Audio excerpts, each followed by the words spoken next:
In 1620, while the Mayflower was in Provincetown, 18 of its men sailed in a small shallop, searching for a place to live. They came to present-day Eastham, where they were met by a group of Nauset. After a brief but violent encounter, the English left towards today's Plymouth. In 2020, we remember this first encounter. We explore its meanings for today and tomorrow. Good evening. Welcome to the Eastham 400 Sunset Series. I'm privileged to be with Ron Petersen. He majored in history in college and in some graduate studies, spent his career as a corporate executive in Connecticut, and has lived in Orleans now for almost 10 years. In Orleans, he's the chair of the Orleans Historical Commission. Welcome, Ron. Thank you, Tom. So I know the reason we invited you is you've been deeply interested in this 400th anniversary. You saw it coming. You got involved. So what's piqued your interest in this observance? Well, Tom, about 2 years ago, just a little over 2 years ago, I was invited to participate in the symposium, The Mayflower Stopped Here First, which is sponsored by the Cape and Islands Historical Association.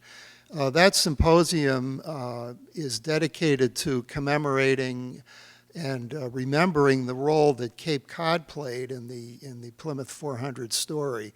After all, the Mayflower first anchored in what is now Provincetown Harbor. That's the location where the Pilgrims first set foot on New England soil, and it's the site of the writing and the enacting of the famous Mayflower Compact. As I did my research for my role in the symposium, I became very much enamored with the role that this land, the land that we're sitting on today at the elbow of the Cape, played in the Cape Cod, in the Mayflower story. It was extremely significant. After all, it was here, both before, during, and after the landing of the Mayflower, that some very significant events occurred that really influenced the course of history.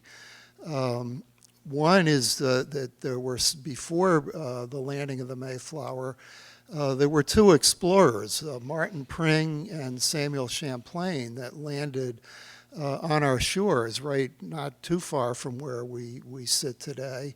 And in both cases, there were encounters with the local Native Americans that would have significantly influenced the Native Americans' perspectives on the coming of the Europeans with the white sails and the big ships. It was also here that Thomas Hunt, the captain of a ship that was part of John Smith's exploratory mission, captured 7 members of the Nauset tribe right here on this land, and 20 others from Patuxet, which is now Plymouth, with the intention of selling them into slavery in Spain. The Pilgrims later, on 2 different occasions, received some vivid firsthand accounts on how negatively that influenced the view of the Native Americans on the Europeans. You certainly see how that would be the case. You certainly can see how that would be the case. It was also here after the Mayflower landing that the Pilgrims returned in search of a lost boy who had wandered off into the woods. And during that visit, they made peace with Aspinet, the sachem of the Nauset tribe. And they also made arrangements to repay the Nausets for the corn that they had stolen in their initial visit to Provincetown in 1620. Finally, it was also here that the Pilgrims decided to make their first initial settlement on Cape Cod in 1644. The Pilgrims had made some settlements local to Plymouth, but they appointed a committee in 1644, which actually started out considering relocating the entire colony to Nauset. The committee had determined that the land wasn't large enough to accommodate everybody, so that they sent 7 families, a total of 49 people, to create the settlement called Nauset, which later became Eastham. Full disclosure, Nauset wasn't the first settlement on Cape Cod. It was preceded by Sandwich, Barnstable, and Yarmouth. But those were not settled by Plymouth colonists. Those were settled by colonists from the Massachusetts Bay Colony. So Plymouth, or Nauset, was the first settlement on Cape Cod that was officially and directly settled by the original Mayflower and Anne and Fortune settlers. So that was what originally piqued my interest, and I've been at it enthusiastically ever since. So the 49 came to settle, so that, was you just say 7 households, 7 families? 7 families, So 49. presuming for the moment 7 men and 7 women, that would be 14. That was a lot of children. A lot of children. A lot of children in that mix. So I understand you've been doing some writing on this. Could you tell us how to find what you've been writing and how we'd like to catch up with what you've been saying? Yes, about a year ago, as a follow-up to my involvement with the symposium, I began writing a column for the Cape Codder newspaper. There are 9 columns so far, and if anyone's interested, you can see these columns on the Plymouth 400 website, which is located at plymouth400inc.org.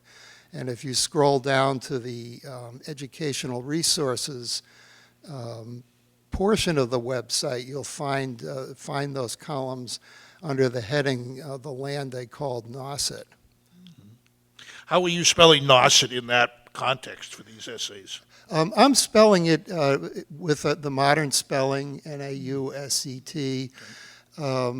The spelling in those days, the standards of spelling was quite different from what we're used to today.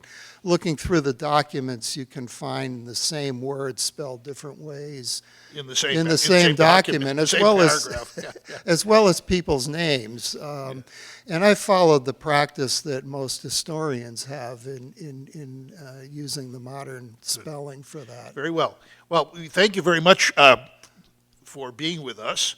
The towns of Wellfleet, Eastham, and Orleans, the historical societies, the historical commissions, the librarians, have been working hard in the past months so that together, all of us who were part of that Nauset, later called Eastham, we were all together as one town, that we could all remember this anniversary. We thank you for piquing our interest even more. Thank you very much, Ron. Thank you very much, Tom. My name is Joanna Hollick. Thank you for watching today's episode of the Sunset Series. If you would like to support Eastham 400 efforts, I encourage you to visit our website, where you can buy commemorative items. When you visit eastham400.org, you'll see a yellow bar at the top with the words Purchase Commemoratives. If you click those words, you will be taken to a page where you can purchase each of our items. We are selling 3 different items. The t-shirts come in light blue, navy, and ash gray, and are available in sizes adult small through 3XL. The back of the t-shirt features the Eastham 400 logo designed by local artist Karen Ronaldo. The 3D ornaments are 3 inches in diameter and come in a gold foil box with a special description card. Each t-shirt and ornament is $20. We also have copies of an Eastham montage described in our video from June 3rd. Thank you.